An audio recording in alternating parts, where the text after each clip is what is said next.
या देशामध्ये सुप्रीम कोर्टाच्या आदेशाप्रमाणे इलेक्ट्रॉल बॉन्ड आले। हे इलेक्ट्रॉल बॉन्ड नरेंद्र मोदींनी ज्या लोकांना दिले, मग त्यात अदानी सर सर्व कंपन्या आहेत, या कंपन्यांना या 27,000 कोटी रुपयाचं हे मीटर बसवण्याचं काम दिलेलं आहे। एक तर हे आज मीटर दिलं जाईल त्याची 16,000 किंमत आहे।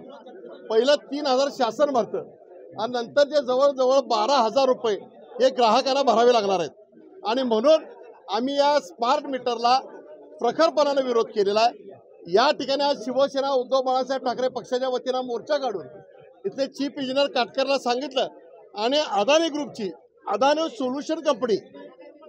सोल्युशन कंपनीची माणसं जी होती त्यांना आम्ही आज या जागेतून हाकलून लावलेला आहे। भविष्य काळामध्ये यांनी ग्रामीण भागामध्ये शहरी भागामध्ये जर काय मीटरची सक्ती केली तर दाडक्यांना आम्ही त्यांचे टक्करू फोडू आणि मीटर बसवून देणार नाही। अदानी कंपनीला केंद्र सरकारचा राज्य सरकारचा वरद असा आहे ते ह्या पद्धतीने करणारच। तुम्हाला कागलच्या चेकपोस्टवरचा अनुभव आहे।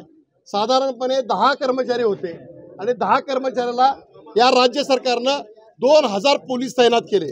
म्हणजे एक प्रकारची हुकुमशाही आणि दडपशाही या भारत देशामध्ये येत आहे। त्याला प्रखरपणाने जोपर्यंत रद्द होत नाही जात नाही तोपर्यंत आम्ही विरोध करणार। बसवलेला जरी मीटर असेल तर शेवटला त्याच्याबद्दल आपल्याकडं वीज वितरण कंपनीची एक संघटना आहे, त्या संघटनेकडे आपल्याला त्याच्या तक्रारी देता येतील। आम्ही हा पहिला टप्पा आहे। दुसऱ्या टप्प्यामध्ये ज्यांच्याकडे मीटर बसवला असेल त्यांच्या हरकती आम्ही वीज आयोगाकडे करणार आणि सदरची मीटर परत घ्या म्हणून त्यांना सांगणार।